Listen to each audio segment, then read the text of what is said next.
Bom, tendo em vista então que nos últimos vídeos nós vimos algumas das primeiras atividades ou fases do processo de engenharia de requisitos, agora nós vamos ver um padrão para especificação, um padrão de requisitos para especificação de casos de uso em sistemas de informação.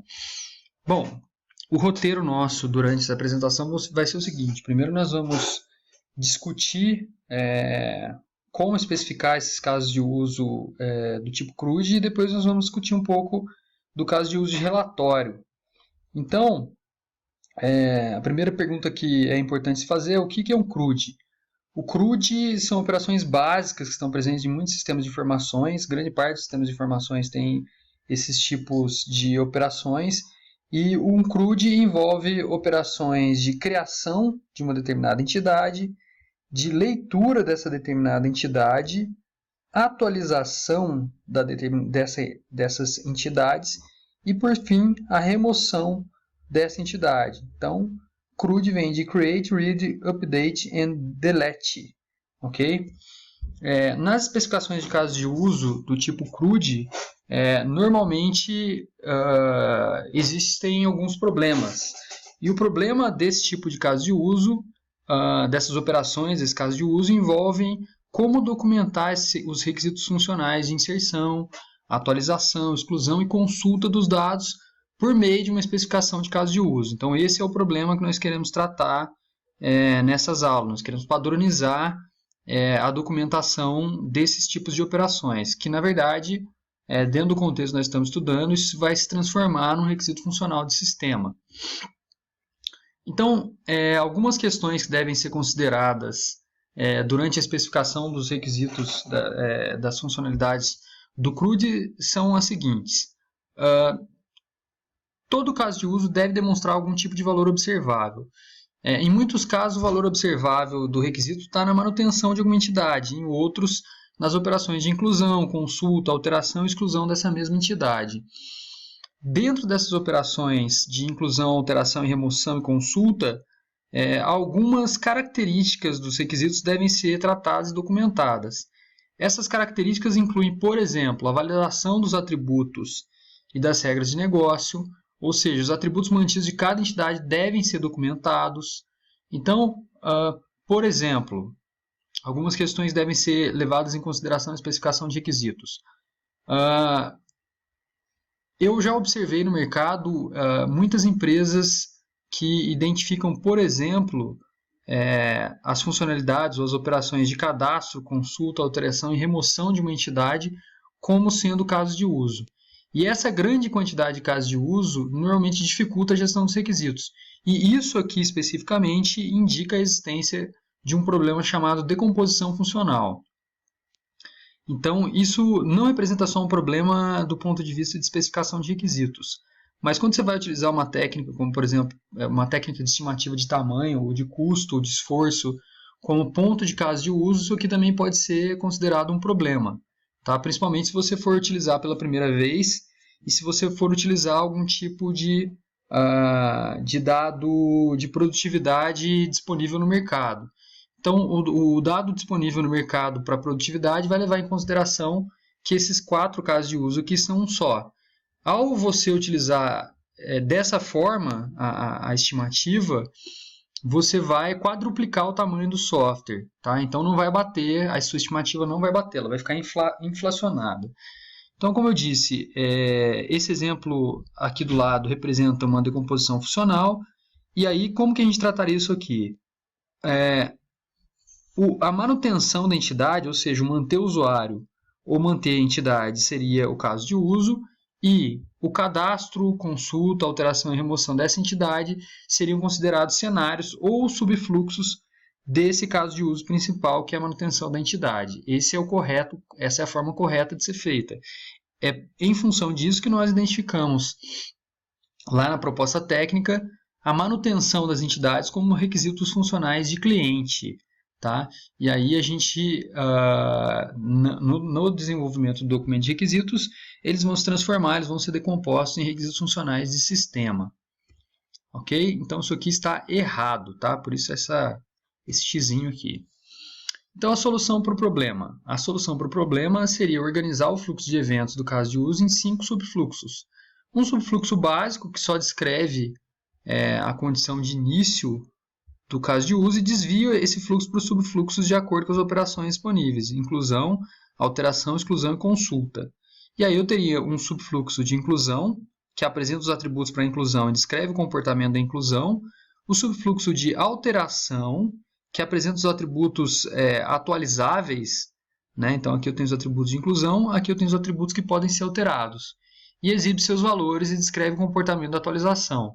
Caso os atributos atualizáveis sejam os mesmos apresentados no subfluxo incluir, é só referenciá-los. Nós vamos ver alguns slides na frente que, na verdade, a minha sugestão é que a gente não utilize esse subfluxo básico e utilize só o subfluxo de inclusão, alteração, consulta e remoção. E aí, nesse caso, os atributos para inclusão, normalmente a gente coloca numa tabela. E caso, como eu falei, os atributos atualizáveis ou que podem ser editáveis, nesse requisito que sejam os mesmos da tabela da inclusão, é só referenciar, é só colocar, olha, conforme a tabela 1, todos os atributos podem ser atualizáveis. Ainda que não sejam todos, você pode falar, todos são atualizáveis, exceto um atributo X qualquer. Bom, e aí nós teríamos então um subfluxo de remoção, que descreve o comportamento da remoção e documenta as restrições para exclusão dessa entidade. Por exemplo, se alguma regra de negócio deve ser acionada ou se existe uma confirmação para a exclusão. Quando nós estivermos estudando a exclusão, a remoção, aí eu vou discutir casos de execução de regras de negócio mais concretas, tá? Como aqui é só uma visão geral, eu não vou me aprofundar muito em citar tipos de regras de negócio. E por fim, a consulta. A consulta do atributo, ela documenta quais requisitos para localização dessa entidade, ou seja, quais atributos devem ser utilizados como filtros para consulta, quais atributos são obrigatórios, quais atributos vão ser exibidos como resultado, como serão ordenados esses atributos, tá? Sem ordem alfabética, sem ordem de lançamento do registro, entre outras informações.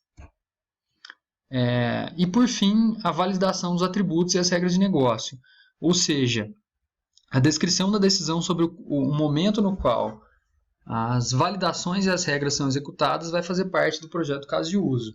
E se esse momento já for identificado como um requisito claro da aplicação, a regra de negócio ou a validação dela deve ser referenciada pelo subfluxo. Normalmente as regras de negócio representam algum tipo de cálculo, algum tipo de tratamento de relacionamento com outras entidades, e essas validações normalmente informam aí como deve ser tratada essa obrigatoriedade desses tratamentos, desses atributos, desculpe, tá? E o tratamento do formato desses atributos, ou seja, quando você vai inserir os dados, se tem algum tipo de tratamento para data, para limite numérico, entre outros. Por exemplo, você não pode marcar uma consulta médica, dentro do contexto que a gente está estudando na clínica médica, você não pode marcar uma consulta médica para uma data inferior à data de hoje. Você tem que marcar a consulta médica para hoje ou para o futuro. Limites numéricos. No caso do prontuário do paciente, você não pode informar, por exemplo, uma temperatura corporal inferior a, sei lá, 30 graus, por exemplo, ou 20 alguma coisa graus, ou superior a 42 graus. Ninguém tem uma febre de 50 graus. Então, esses limites representam validações para algum tipo de atributo da entidade paciente, nesse caso que eu estou citando. Tá? Bom, então, o exemplo de caso de uso, nós não vamos usar essa estrutura aqui, tá, pessoal, desse caso de uso. Esse aqui é um exemplo de fluxo básico, então nós não vamos usá-lo. Também não utilizaremos o subfluxo incluir da maneira como está nesse slide aqui. Tá? Nós vamos escrever isso aqui na forma de um requisito, mas sem essa numeração.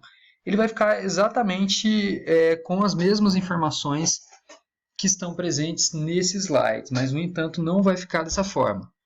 O nosso fluxo incluir vai virar um requisito funcional de sistema, como esse aqui. Então, eu tenho, por exemplo, o incluir entidade. Aqui eu estou colocando um exemplo de incluir produto, tá? A entidade, no caso, é produto.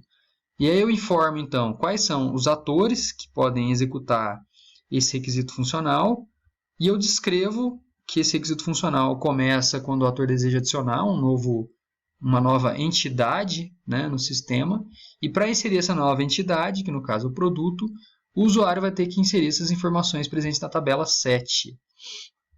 Então aqui eu tenho os atributos dessa entidade, tá? Ativo permanente ou não permanente, eu estou dizendo como que o cara pode escrever no campo, né, o atributo, ou seja, ele vai ter a opção de escolher entre ativo permanente ou ativo não permanente.